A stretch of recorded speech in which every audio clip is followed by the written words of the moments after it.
أعوذ بالله من الشيطان الرجيم بسم الله الرحمن الرحيم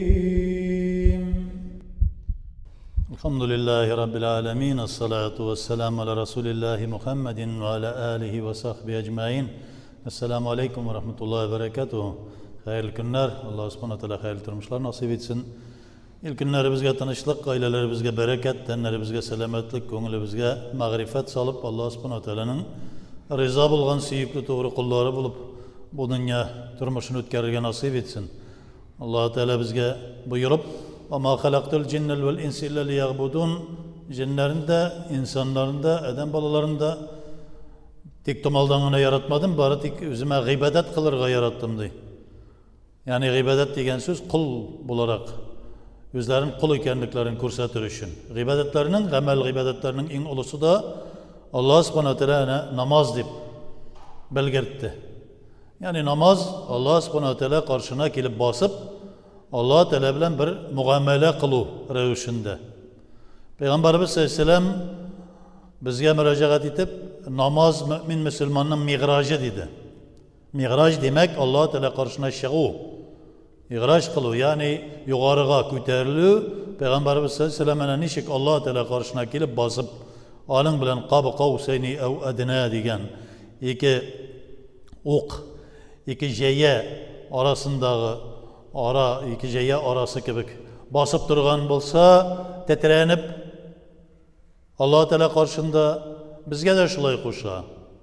Peygamberimiz sallallahu aleyhi ve sellem tetrenip unutulup çünkü g'arishdan üstge çıkıp Sidratul Muntahanı kişip Allah Teala karşına basıp hatta Cebrail aleyhisselam çığa almay turgan şikten de ötüp ketip qab qavsayni ev adna iki jeye kadarık yaki onlardan da yakınırak derecede Allah Teala karşında basıp durup muamele kıldı.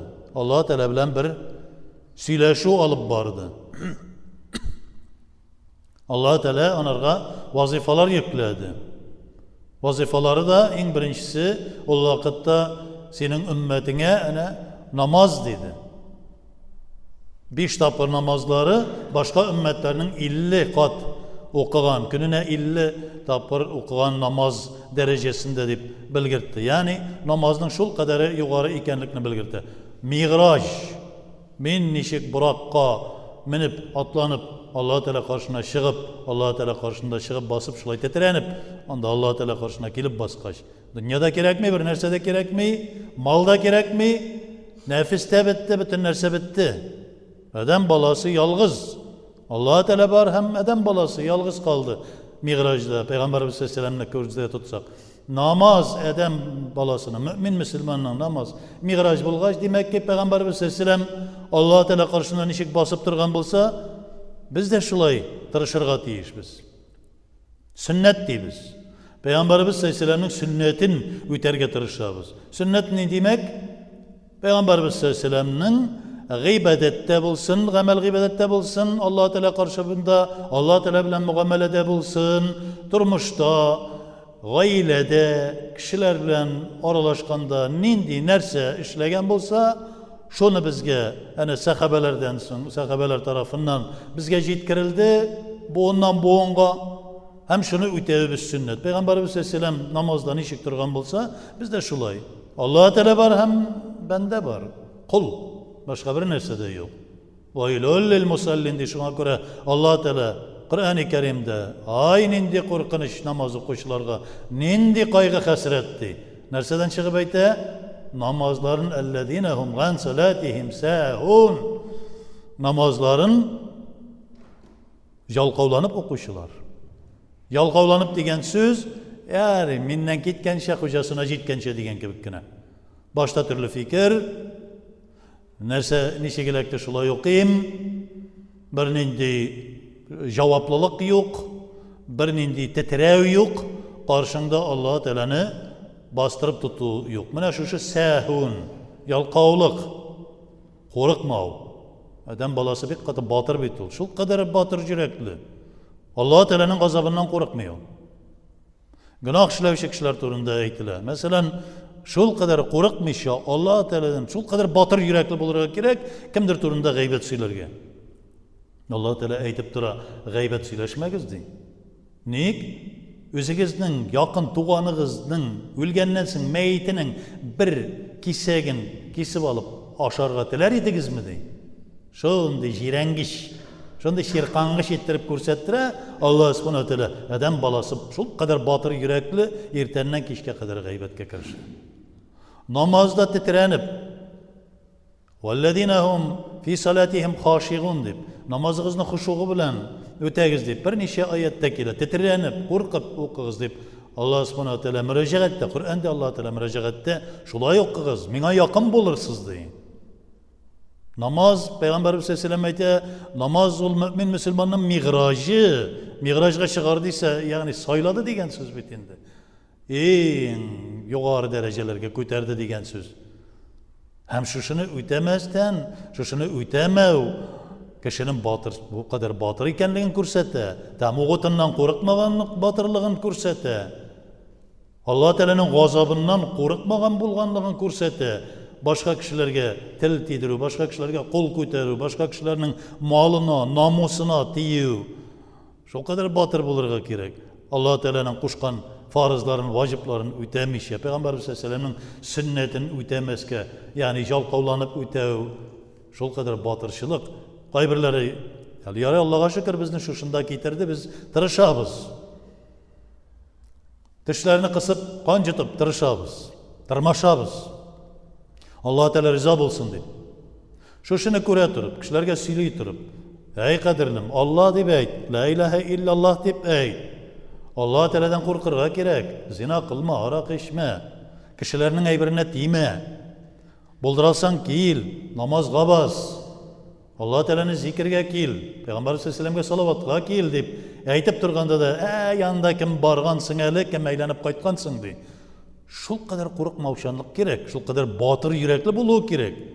Белеп тора, газда булганда, шырпы сызган вакытта гына да шырпының утының учы бармагын әз генә үтеп җибәрсә дә, акыра ясүгенә хәзер инде теге улыраклар Алла дип кычкыралар, авыртса да, хәр Господи, Боже мой диләр бөтенесе.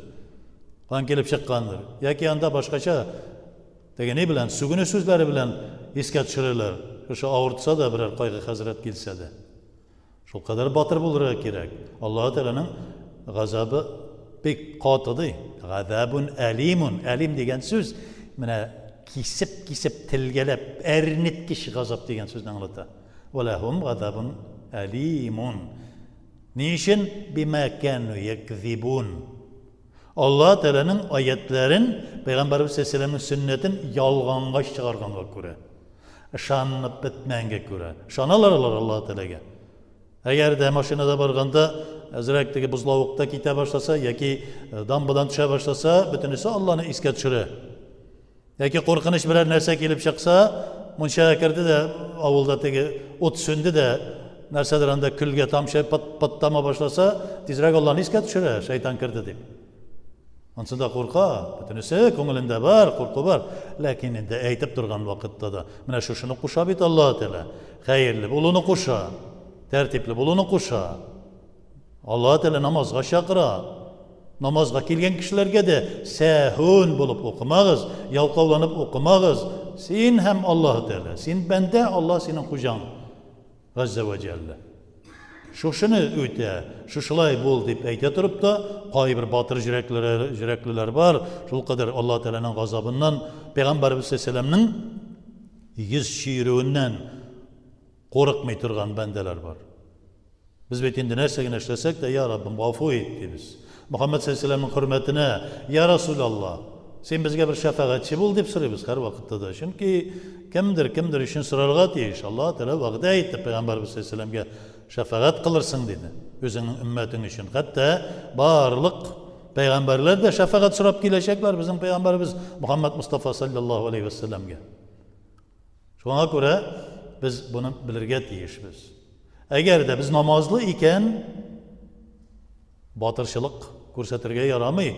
Ягъни ялкауланып, Алла Тәаләнең газабыннан курыкмаслык дәрәҗәдәге намаз булмасын.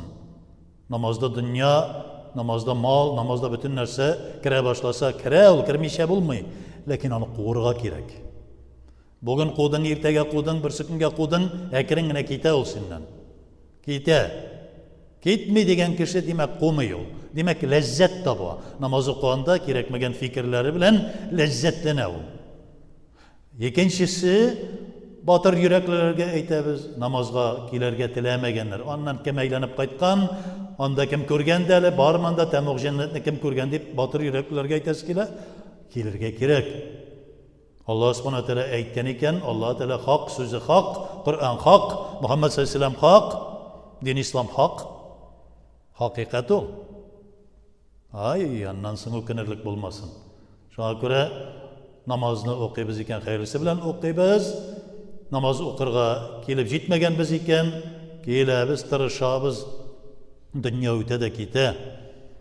Вакыт үтә дә китә. Аннан соң инде Аллаһ Субханаһу ва Тәала каршына килеп баскач, соң булмасын.